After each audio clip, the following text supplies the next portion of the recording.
Welcome to The Cauldron, a podcast hosted by Ed Bolden-Greer, the creator of Vail. In each episode, Ed will have free-flowing conversations about horror, life, culture, and personal growth. Expect to hear from storytellers, authors, horror experts, life gurus, thought leaders, and influencers. The Cauldron is a place where concoctions of a lot of ideas are brewed down to potions that are sometimes important and useful, sometimes eccentric and bizarre, but always just what you need. The Cauldron podcast may contain explicit language and thematic elements not suitable for all audiences. Listener discretion is advised.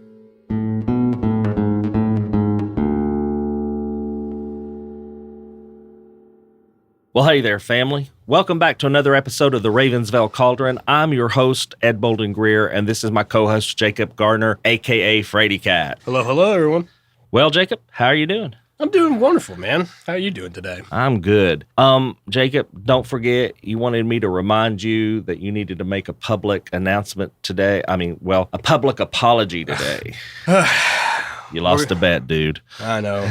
We're going to have to break this news live on the podcast, and I just wanted to apologize to everybody who has ever seen any of my dating profiles or had me describe myself as 5'6".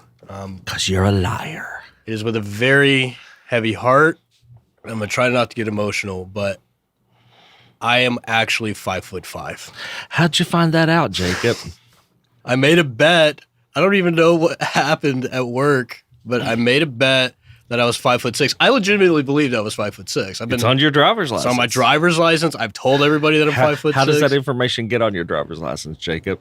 Through very rigorous vetting and intense scrutiny, I'm sure. You told them. I told them 5'6" because that's what I thought I was. Well, as it happened yesterday, and this is brand new, hot off the press information, when we were talking to a student who needed to know how tall she was for her graduation robes, Jacob said, well, you look like you're this height. And I said, oh, no.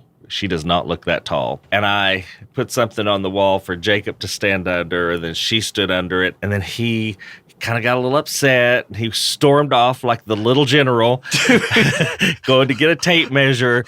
And then we did a legitimate height test. And we did 3. I was in stunned disbelief. I really could not believe it. I felt like Neo when he woke up out of the Matrix. I seriously, in my heart, you know what? Forget what the tape measure says, Ed. In my soul, I'm 5'6". Jacob, you don't have a soul. Jacob, Sunday, March 10th is National How Do I Change the Clock on My Microwave Day. What? Now, in all seriousness, March 10th is Daylight Savings Time. Oh, yeah. It begins at 2 a.m. Clocks spring forward 1 hour. That means, Jacob, when you go to bed on Saturday night at 2 o'clock in the morning, it will already be 3 o'clock Sunday. That means you get 1 less hour sleep before you have to go to graduation. Yeah, that's fine. I'll be there unlike, Sarah. Besides the extra daylight we get, which is good for our mental health and physical health, there's one other good thing about daylight savings time. And what's that? The clock in my car will finally be correct. Well, family, join us next week as we explore the history and mystery of the legends surrounding the Skinwalkers. Those eerie and enigmatic beings that haunt Native American folklore. We'll delve into the eerie howls that echo through the desolate landscapes, the glowing eyes that pierce the darkness, and the unexplained phenomena that follows those who dare to cross paths with these shape-shifting entities. Come explore with us as we turn the dark corners of these tales where humans transform into supernatural creatures who can take on the form of any animal. We'll unravel the ancient beliefs and rituals surrounding skinwalkers and hear about accounts of encounters that will make your blood run cold. Dude, are you excited for spring? We're getting some sun out here. Oh, man, I hate spring. Hate it? Yeah, I love the warm weather. You know how I am about cold weather, but I hate the seasonal allergies. They mess me up so bad. I know. It's going to be awful.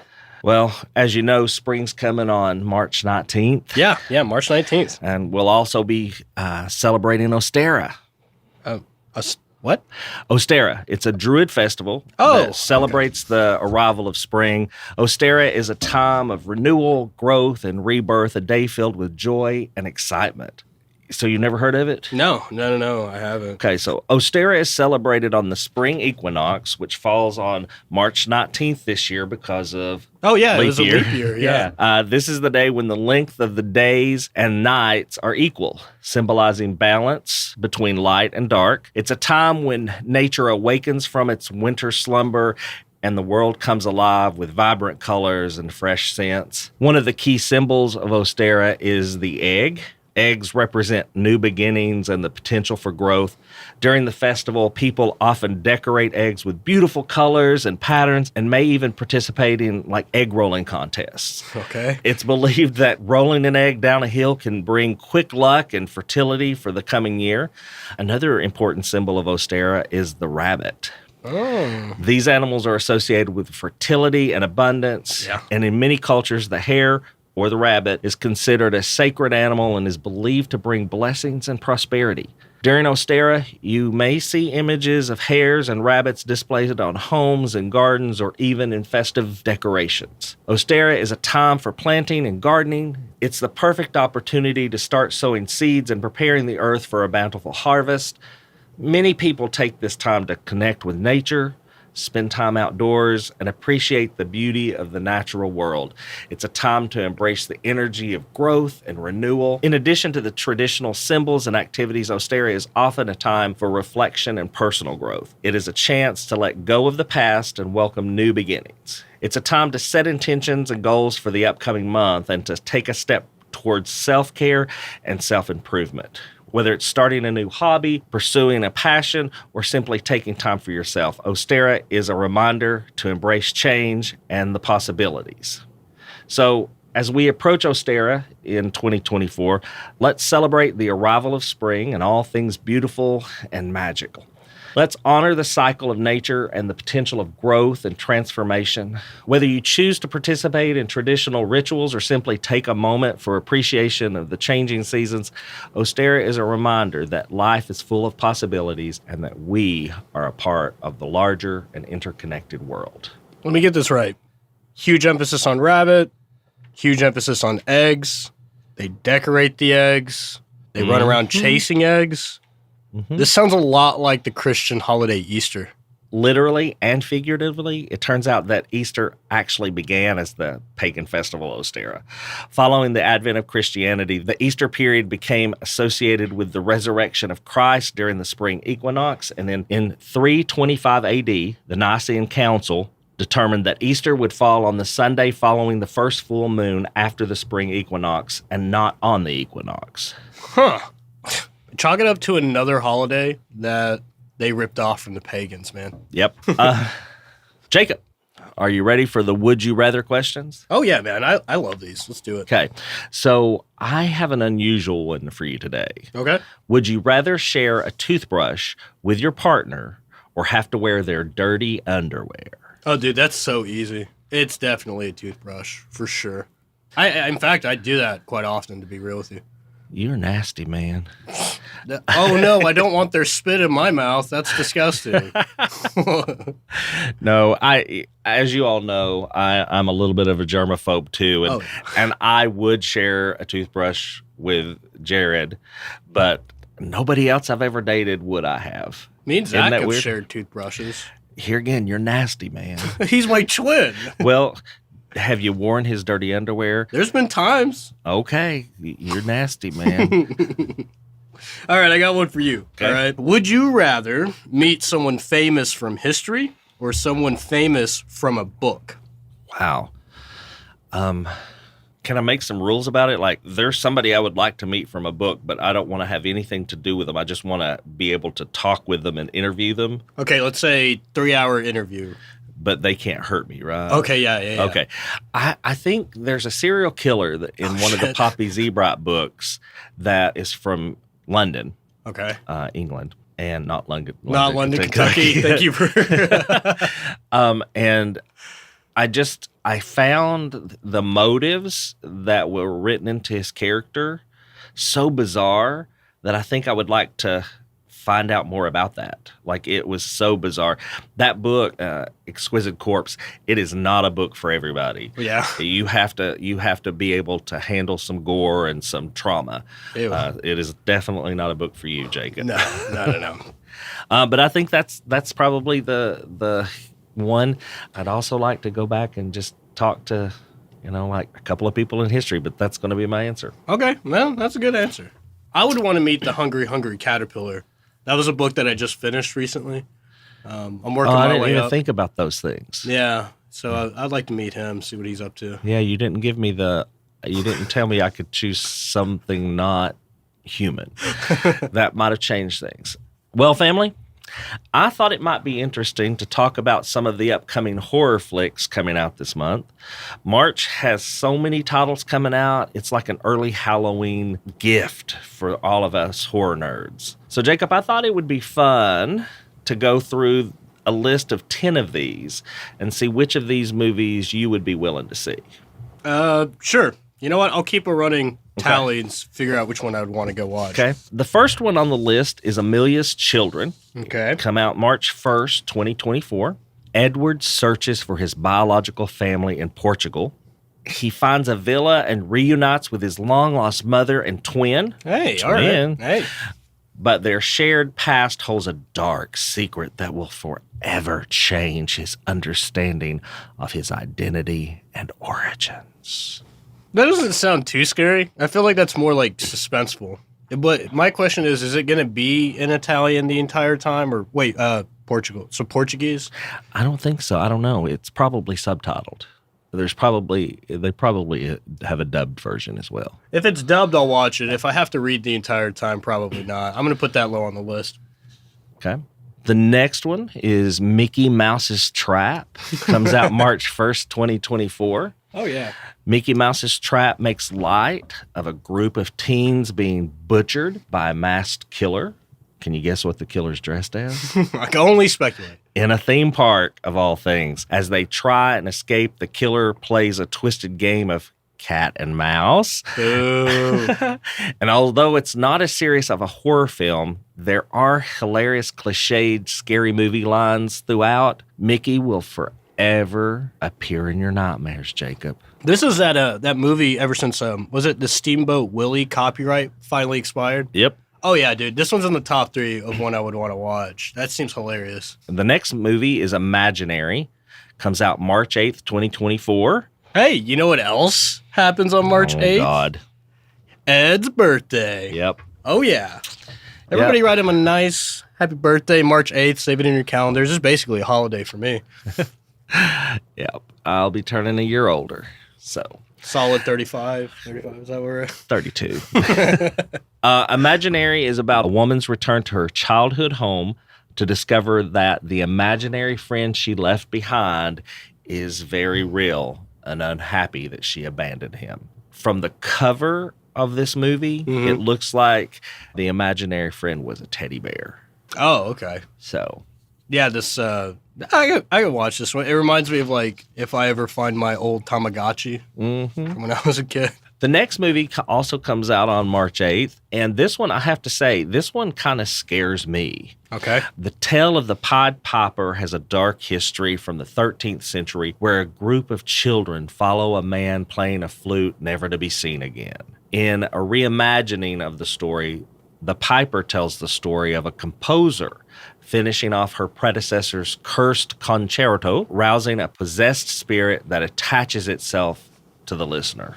I actually would really want to watch this one, even though it sounds scary. I like the story of the Pied Piper, you know, the grim fairy tale type stuff. You're not afraid of getting possessed? No. Okay. Not really. You're not? Not really?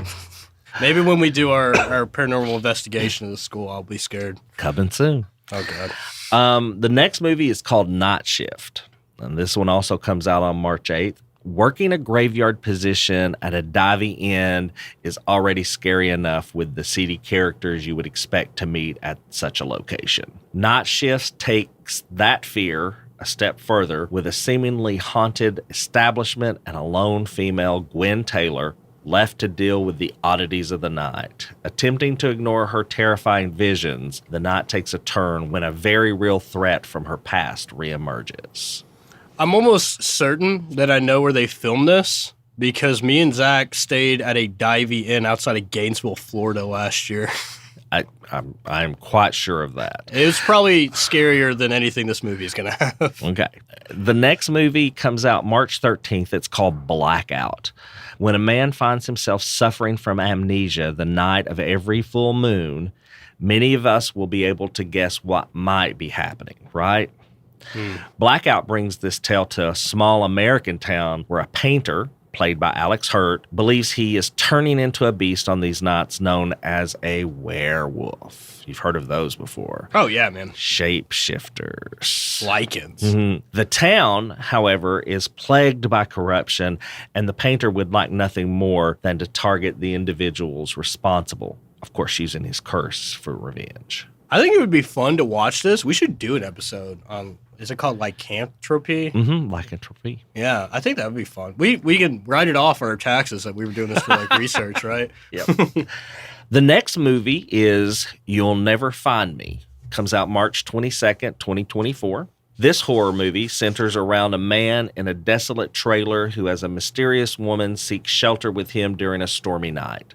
Weary of who and what has brought this stranger to his home, as the night goes on, it appears another unexpected visitor is on their way. This one actually kind of scares me because, like, if I was in a situation similar to this, I, of course, would let somebody in to my house.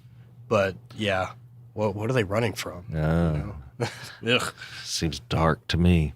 The next movie comes out March 22nd, and it's called Late Night with the Devil. A live television broadcast in 1977 goes horribly wrong, unleashing evil into the nation's living rooms. All right, yeah. What do you think about that? Sounds like a Twilight Zone episode. Coincidentally, Late Night with the Devil is also what I called spending the night at my ex's house. Good one. The next movie is called Immaculate. Comes out on March 22nd as well. Cecilia, a woman of devout faith, is warmly welcomed to the picture-perfect Italian countryside, where she is offered a new role in an illustrious convent. But it becomes clear to Cecilia that her new home harbors dark and horrifying secrets. What do you think about that, Jacob? Well, I mean, what's scarier than being a nun, I guess, right? So, seems uneasy. I don't know that it said she was a nun. It just said a devout faith. Yeah, but she says it's in a convent, right? Yeah, I guess we'll have to watch it to find out. The last one is Winnie the Pooh, Blood and Honey 2. Comes out March 26th, 2024. Winnie the Pooh, Blood and Honey is a twisted story about the beloved childhood Disney character Winnie the Pooh. Only this time, he's gone mad from the abandonment of his now-grown adult companion, Christopher Robin. So this is like the movie you talked about earlier? We have three very similar themed movies. I'd be down to watch this one and the Mickey Mouse one back-to-back. I think we can make that happen. Make it a double creature feature. Maybe we could even watch a bunch of these during the night while we're doing the investigation. I mean, I'm down for that because I feel like it would help break up how scared I would be if I see Winnie the Pooh axing Tigger in the face or something. In today's episode, Jacob and I are going to delve into the fascinating world of modern witchcraft. Over the past few episodes, we've looked at the dark history of the witch trials. Today, we're going to look at the modern-day practice of witchcraft and explore the differences between the religion of Wicca and the practice of witchcraft. In the modern world, the term witchcraft often conjures images of medieval trials or Halloween caricatures. The witchcraft of today is a fusion of old beliefs and new ideas, influenced by a range of sources from ancient mythology to modern psychology. Modern witchcraft is a vibrant and diverse spiritual practice that has recently gained popularity. It encompasses a wide range of beliefs, rituals, and traditions, each unique to its individual practitioner. While it is often associated with magic and spellcasting, modern witchcraft is much more than that. It's a way of life, a connection to nature, and a celebration of the divine. One of the key distinctions to understand is the difference between Wicca and witchcraft. Wicca is a specific religious tradition. It was popularized in the mid-20th century by Gerald Gardner and has since evolved into various branches and traditions. Wicca embraces a belief in the goddess and the god, often represented as the triple goddess and the horned god, respectively. Wiccans follow a moral code which emphasizes doing no harm and taking responsibility for one's actions. On the other hand, witchcraft as a practice is not limited to any specific religious or spiritual belief. It is a broad term encompassing various magical practices, rituals, and spellcasting. Many modern witches draw inspiration from different traditions, folklore, and mythologies. They may incorporate elements of nature-based spirituality, paganism, or other esoteric traditions into their practice. For some, witchcraft is deeply spiritual, while for others, it may be more focused on self-empowerment, healing, and personal growth. It's important to note that witchcraft is not synonymous with evil or devil worship, as often portrayed in popular culture. The stereotype of the wicked witch is far from reality. In modern witchcraft, rituals and practices can vary greatly depending on the individual or group. Some witches work with herbs, crystals, and other natural elements to harness their energies and create magic spells. Others may focus on divination, such as tarot card readings or scrying, to gain insight and guidance.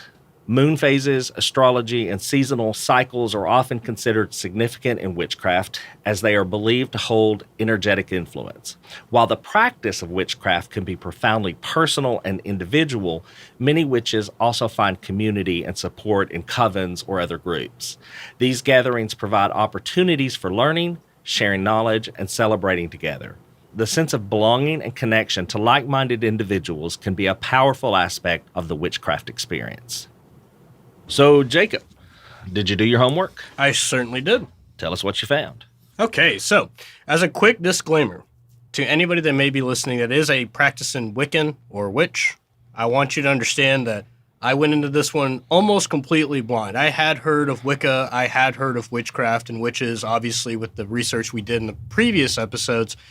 But as far as understanding the modern context of those who practice witchcraft, I went into it a complete newbie. So if I get some things wrong or maybe not exactly lined up with your personal beliefs and your personal practices about Wicca, please know it's coming from a place of ignorance. I don't claim to be an authority. With that being said, you'll find out as I describe more about Wicca that it is a pretty individual type of practice. You morph a lot of the concepts of Wicca, the rituals, spells, celebrations, and holidays, but a lot of what Wicca boils down to is personal growth. Right. So, we're going to talk about some modern Wicca.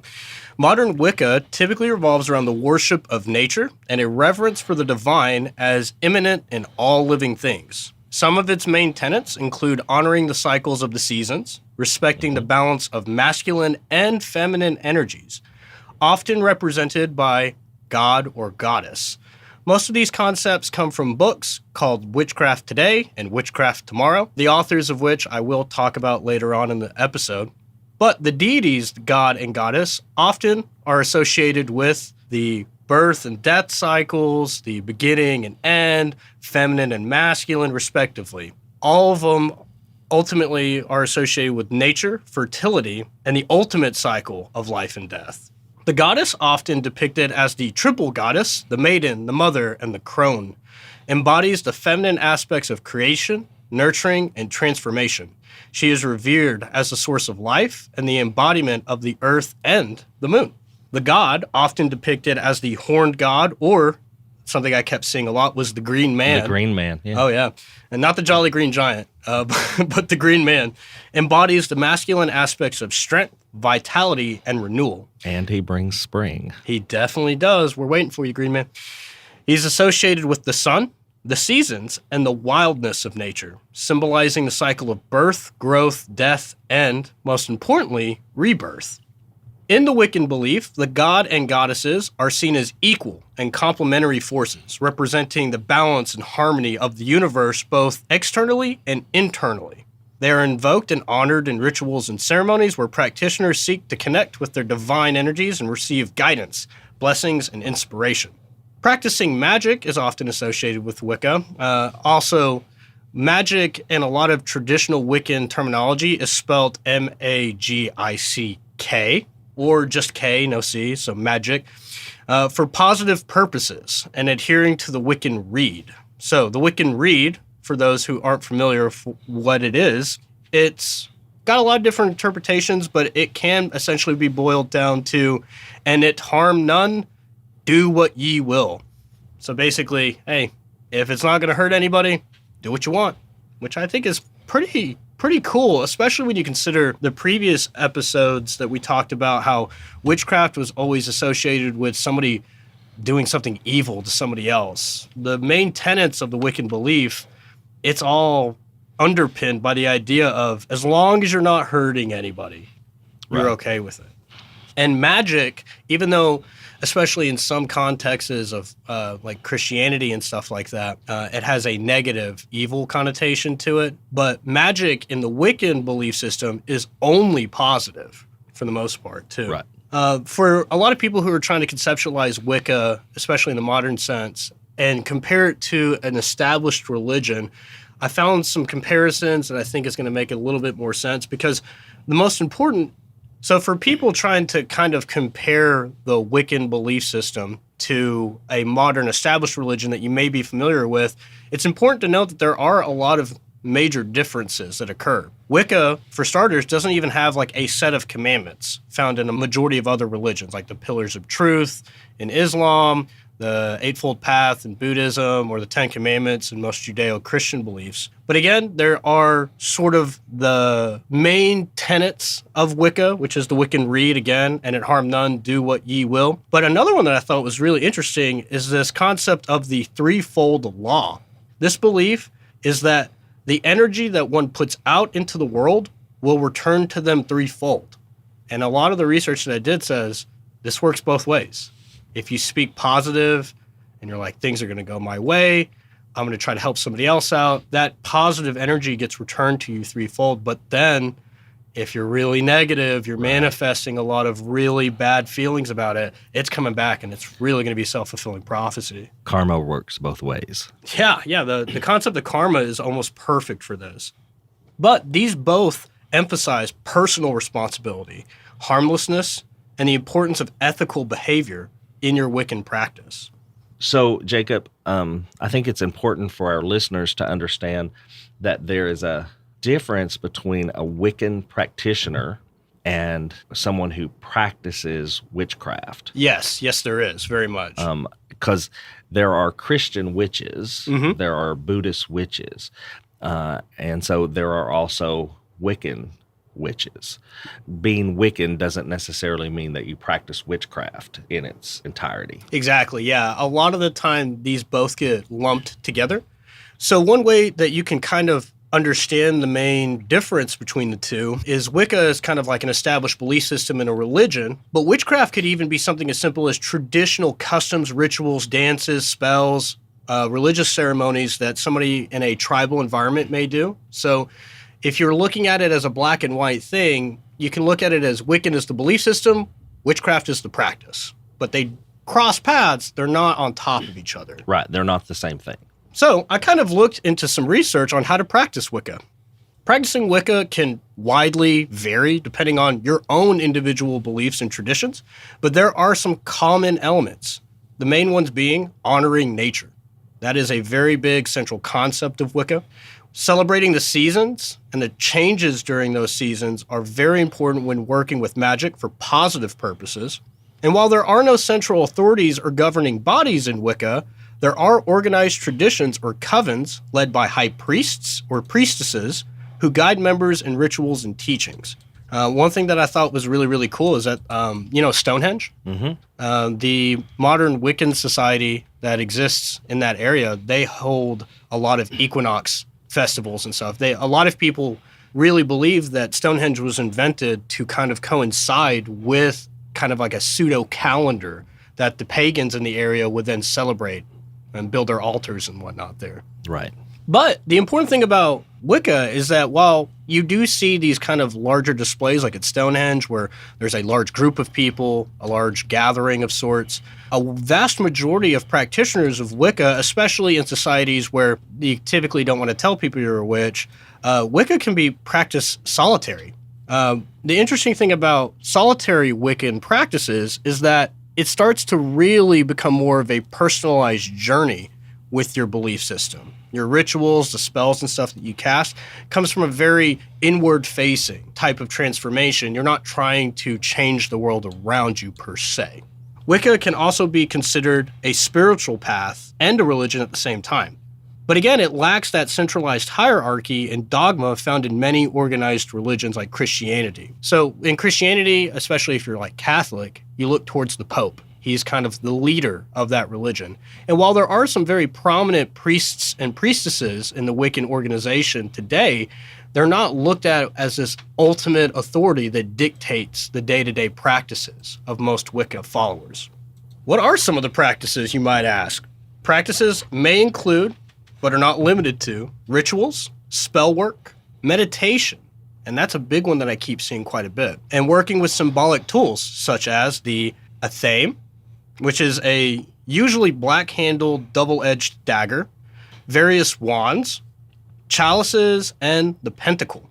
So the pentacle, I thought I would take us on a little side note about the pentacle. Not pentagram. There is a difference. Now, a lot of people looking at a pentacle will immediately assume it's a pentagram. That's a pentagram. And again, that's also where the association with devil worship and evil usually comes from. But the pentacle, it has ancient origins. It's a very old symbol. It's been used in various cultures and religions all throughout history. And even though its exact origins are unclear, it has been associated with symbolism related to magic, protection, spirituality, and most importantly, the elements. So in modern Wicca, the pentacle is often used as a symbol of protection, with the elements, of course, being earth, air, fire, wind, and the last one, very importantly, spirit. The reason why it's a singular line drawing all these points together is used to underline the interconnectedness of all things. It's commonly associated with most pagan traditions, where it's often used on altars, jewelry, ritual tools, tattoos. There's some very old bodies that we've recovered that have been preserved, usually in a bog somewhere in the greater UK region. And when they look at the skin, even though these bodies are, sometimes 2,000 years old, they have this image of the pentacle on them. Shows you that how important it was to these people. So when we're talking about the inward reflection, self-journey, and growth that a lot of Wiccan practitioners undergo, I think it's important to touch on the Book of Shadows. So the Book of Shadows sounds really ominous. It sounds kind of evil, right? But it's not really. The Book of Shadows is more like a personal journal or a grimoire used by practitioners of various magical traditions. If you want to expand on what a grimoire is, Ed, you can kind of talk about it. A grimoire is essentially a personal or usually a family spell book. Yes, very much. The Book of Shadows is used mainly to document rituals, spells, correspondence with spirits or deities, also keeping track of the beliefs and other magical knowledge. It serves kind of like this catch-all repository of magical wisdom and practices, and it's often passed down through generations within a coven or a tradition. One thing I want to make very clear about the Book of Shadows, it's not like the Bible, right? In most religions, Judeo-Christian beliefs, there's a central tome that everybody refers to. To my understanding, the Book of Shadows, while there may be some versions of the Book of Shadows that are highly publicized and that you can buy from a gentleman with the last name Gardner, no relation to me. The Book of Shadows sounds more like as you go through your own personal journey with the Wiccan belief system, this is kind of used as a journal, your guiding light to keep you grounded back into processes that you've gone through, spells and stuff, rituals, a lot of positive affirmations as well are written down. And it's typically passed on from person to person or group to group, right? With that being said, one Book of Shadows, and it's used kind of like an umbrella term, could be different from one area to the next, or even one person to another person. But typically you'll see the same stuff in it all the time. So, rituals. detailed instructions for conducting rituals, ceremonies, and magical workings, including the casting of circles, invocations of deities, and spellcraft. While the Book of Shadows is going to vary depending on the flavor of the area that you're in, some constant theme that you'll see in it is how to celebrate like the spring equinox, the fall equinox, lunar eclipses, solar eclipses, stuff like that. Basically stuff that any Wiccan worth their salt should know how to do the ritual, right? Mm-hmm. This is where things can start to get a little bit personalized in the Book of Shadows, where individual spells and incantations, kind of like a recipe book for magical spells, charms, and potions, along with corresponding incantations, symbols, and correspondences. The correspondences is basically all of the information, kind of like an encyclopedia on the magical properties of certain herbs, crystals, even colors, planetary influences, and other elements used in spell work and ritual. So I want to talk about the practice of witchcraft as a general overview, now that we understand most of how Wicca operates. Again, witchcraft practice is going to vary from person to person, but some of the main tenets that I think are going to be very important to talk about are Sabbat rituals. So, witches typically celebrate 8 Sabbats throughout the year, marking the solstices, equinoxes, and other significant points in the seasonal cycle. Sabbat rituals often involve rituals to honor the changing seasons, express gratitude to the god and goddesses, and connect with the natural world. On the flip side of that, you also have Esbat rituals, which are lunar rituals held during the full moon, typically to honor the goddess, conduct magical workings, and harness the energy of the full moon, charging your crystals. Esbat rituals may involve a lot of meditation, chanting, divination, spellcasting, and group energy-raising exercises. I think when you look back and see the witch hunts that we just covered, I could definitely see that if you were kind of an uneducated peasant and you walked into a field or into the woods somewhere and you saw a group of people chanting, one holding a dagger, and they've got torches and everything lit, you could definitely see how that would be interpreted as devil worship and not really the worship of the moon. In a lot of those rituals that we discussed, casting circles are a very common practice in witchcraft, and it's used to create a sacred space, establish boundaries, and amplify magical energy. Circles are often cast using a ritual tool, such as a wand or an athame, and may include calling upon the 4 elements, the 5th one being your spirit, to invoke protective energies, either for the group or yourself. A lot of the similarities I found with this is kind of like in Christianity, they gather around somebody that they're praying for. They lay hands on them too. And that's all to increase the spiritual energy for a positive outcome. In my mind, there's no difference between that and the casting circles in witchcraft, right? Then we're going to get to the most important one that's associated with witches, which is spell casting. Now, I'm not talking about Harry Potter spell casting, where they like launch sparks and stuff out of a wand. Spellcraft is mainly focused on intention, visualization, and energy manipulation to manifest desired outcomes. Witches may perform spells for various purposes, such as healing, protection, prosperity, love, and most importantly, personal growth. So spells can mainly be performed either as a group or individually, but you may note that in all of this description about spellcasting, there was not a mention about curses or casting a spell for misfortune on anybody. And the last thing that a lot of witches typically practice is divination. And that's not divination in the sense of what are the winning lottery numbers going to be, you know? It's actually more of a practice of seeking guidance, insight, and answers through various techniques, one of which we're actually going to go over at some point, which are tarot cards.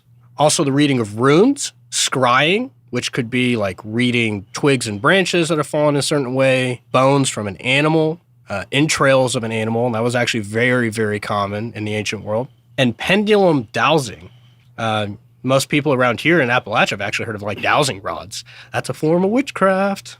Not a lot of people want to talk about it. Divination rituals, in order to ensure the effectiveness and power of the readings that they're going to get, typically occur during Esbats, those lunar nighttime gatherings, and other times around spring equinoxes or fall equinoxes to really gain clarity and direction in life.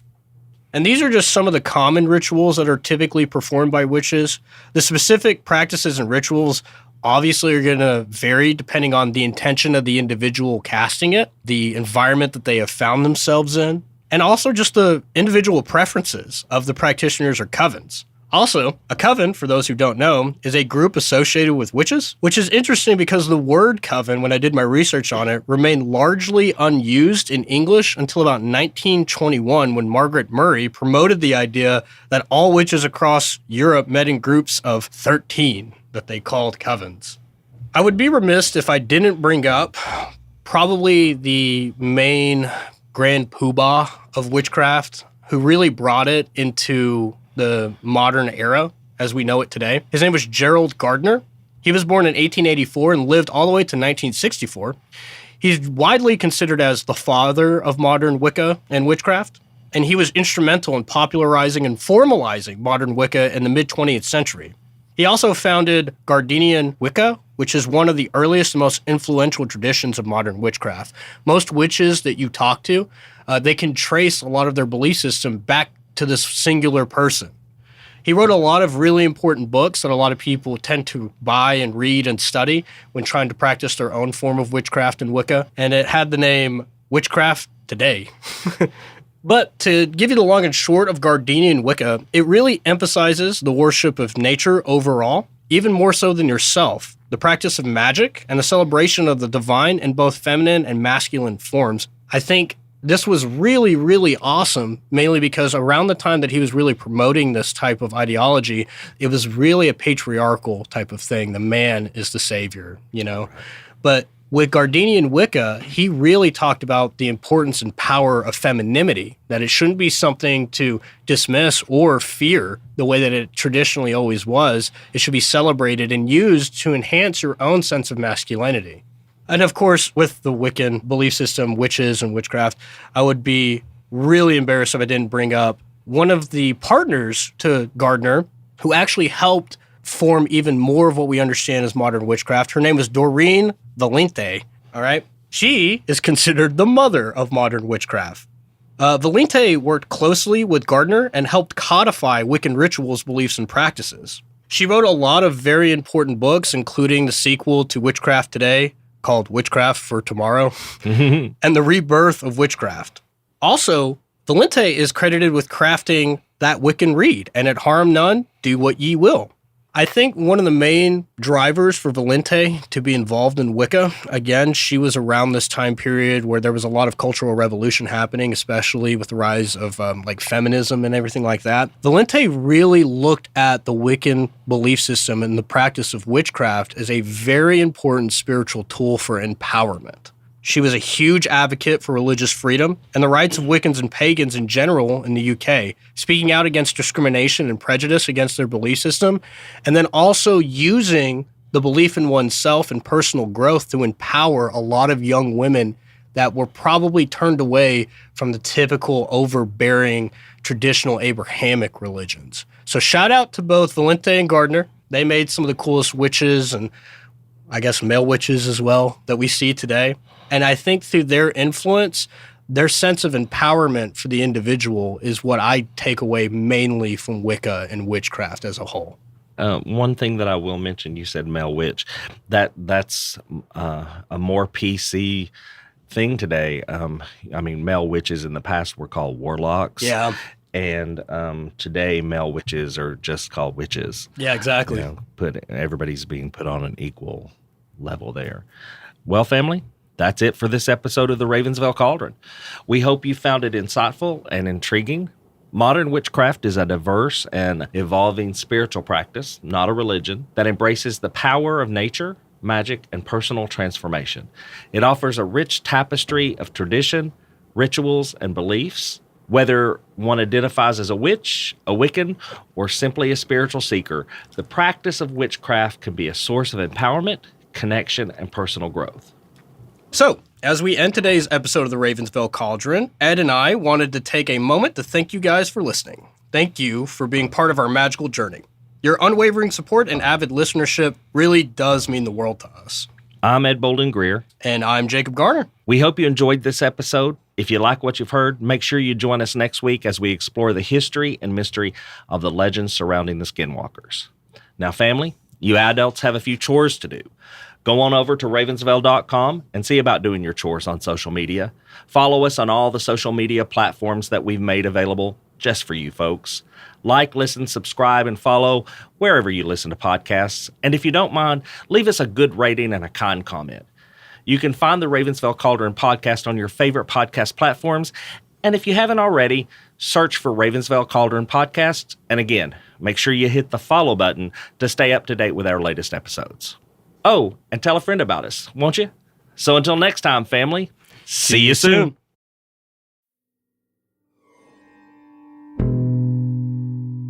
The Ravensvale Cauldron is a production of Small Raven Media. Today's episode was hosted by Ed Bolden Greer with co-host Jacob A. Garner. Audio engineering and sound design by Nick Devan at Nicky D Sound. Copyrighted 2024, Small Raven Media. All rights reserved.